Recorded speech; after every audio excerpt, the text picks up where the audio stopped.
اب چونکہ سیدنا ابو بکر صدیق رضی اللہ تعالیٰ عنہ کی صحابیت قرآن سے ثابت ہو گئی ہے پرٹیکولرلی، اس لیے آپ رضی اللہ تعالیٰ عنہ کی صحابیت کا انکار کرنے والا کافر ہے۔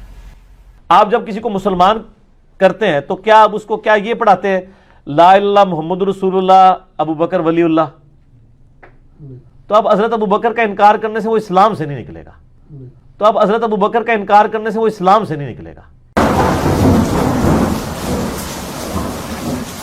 اس لیے آپ رضی اللہ تعالی عنہ کی صحابیت کا انکار کرنے والا کافر ہے۔ یہ میں آپ کو ایک کرٹیکل ایشو سمجھانے لگا ہوں۔ آج کی ڈیٹ میں بھی اگر کوئی کسی صحابی کو اپنے علم کی بنیاد پہ کافر بھی ڈکلیئر کر دے، وہ یہ سمجھے کہ میرے نزدیک وہ کافر تھا، تو اس سے یہ نہیں ہوگا کہ ہم اس کی تکفیر کریں گے۔ اس تک جو روایتیں پہنچی ہیں وہ یہی سمجھتا ہے۔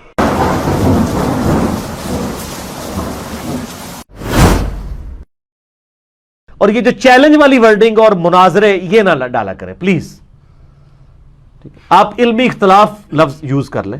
چیلنج جب ہم نے کیے نہیں، نہ ہماری یہ ڈاکٹرائن ہے، ہم تو صرف علمی اختلاف کرتے ہیں، پھر خام خواہ اس کی وجہ سے مصیبت کھڑی ہوتی ہے، لوگ اس کے کیا سے کیا مطلب ہوتے ہیں، پھر کہتے ہیں یہ چیلنج کرتا ہے تو پھر بیٹھتا نہیں ہے۔ آپ اس ویڈیو میں سن لیں کون سے چیلنج کیا ہوا ہے۔ وہ چیلنج انگلش والا لفظ کبھی میں یوز کر لیتا ہوں کہ آپ کے لیے چیلنجنگ صورتحال ہے۔ میں چیلنج کرتا ہوں دنیا کی کسی حدیث کی کتاب میں نبی صلی اللہ علیہ وسلم سے یا صحابہ اکرام علیہم رضوان سے تراویح کا لفظ ثابت کریں۔ چیلنج جب ہم نے کیے نہیں، نہ ہماری یہ ڈاکٹرائن ہے، ہم تو صرف علمی اختلاف کرتے ہیں۔ اور میں نے یہ چیلنج دیا ہے کہ مجھ سے پہلے اس روئے ارض پہ یہ حدیث کسی نے امام مسلم کے علاوہ بیان کی ہو۔ چیلنج جب ہم نے کیے نہیں، نہ ہماری یہ ڈاکٹرائن ہے، ہم تو صرف علمی اختلاف کرتے ہیں۔ اور میں نے یہ چیلنج دیا ہے کہ مجھ سے پہلے اس روئے ارض پہ یہ حدیث کسی نے امام مسلم کے علاوہ بیان کی ہو۔ ہم نے اس پلیٹ فارم کے اوپر کوئی چندہ بک نہیں رکھی، بالکل کوئی مسجد نہیں بنائی، کوئی مدرسہ نہیں بنایا، کوئی فرقہ لانچ نہیں کیا، اپنی جیب سے کھلاتے ہیں سینکڑوں لوگوں کو، اور اللہ تعالیٰ یہ معاملات چلا رہا ہے۔ اللہ تعالیٰ ان لوگوں کو جزائے خیر دے جو اس حوالے سے یعنی ہمیں ہیلپ آؤٹ کرتے ہیں، جو لوگ جس طریقے سے کریں، اپنی جیب سے کھلاتے ہیں سینکڑوں لوگوں کو۔ اللہ تعالیٰ ان لوگوں کو جزائے خیر دے جو اس حوالے سے یعنی ہمیں ہیلپ آؤٹ کرتے ہیں۔ انہوں نے مل کے کتنے سال تک میرے اوپر کمپین چلائی بخاری اور مسلم کی احادیث بیان کرنے کے اوپر کہ یہ گستاخ صحابہ ہے، اور کتنا ظلم ہے۔ گستاخ صحابہ کہتے ہیں، بھئی صحابہ تو 1,00,000 سے زیادہ ہیں، آپ خود ہمیں بتاتے ہیں۔ ان میں یہ 3 بندے ہیں، حضرت معاویہ، حضرت عمر بن عاص، حضرت مغیرہ ابن شعبہ رضی اللہ عنہم اجمعین۔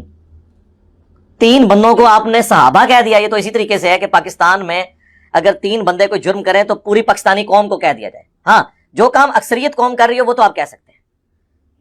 اکثریت تو خلفائے راشدین کے ساتھ تھی اس زمانے میں بھی، آج بھی۔ تو یہ جملہ آپ چینج کریں، آپ کہا کریں گستاخ بنو امیہ۔ گستاخ صحابہ کہاں سے؟ صحابہ سے آپ کا کیا لینا دینا؟ اب جو لوگ نیوٹرل ہو گئے ظاہر ہے وہ غلط تھے، اور یہ نیوٹرل ہونے والوں میں سب سے جو ڈومیننٹ پرسنالٹی ہے نا جس کو ناسبی کوٹ کرتے ہیں وہ عبداللہ بن عمر کی ہے۔ کہ عبداللہ بن عمر جو ہے وہ نیوٹرل ہو گئے، انہوں نے حضرت علی کی بیعت تک بھی نہیں کی، بعد میں یزید کی بیعت کر لی۔ تو پہلے ہم پوچھتے ہیں کہ پھر یزید جو ہے وہ پھر حضرت علی سے بہتر ہو گیا؟ تو غلطی تھی ان کی۔ اور دیکھ لیں دنیا میں پنجابی میں ایک محاورہ بولا جاتا ہے کہ ہتھاں نال لائیاں ہوئیاں پھر دنداں نال کھولنیاں پیندیاں نے۔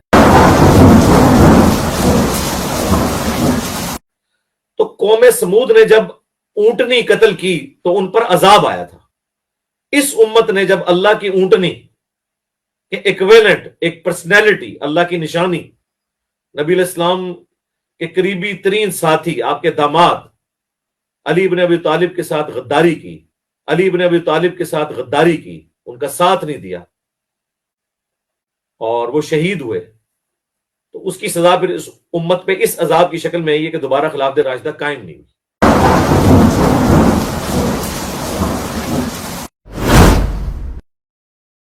پہلے تو وہ میرا لیکچر لے کے آئے جس میں میں نے حضرت معاویہ رضی اللہ تعالیٰ عنہ سے متعلق ان احادیث کا انکار کیا ہو، انکار بتائیں۔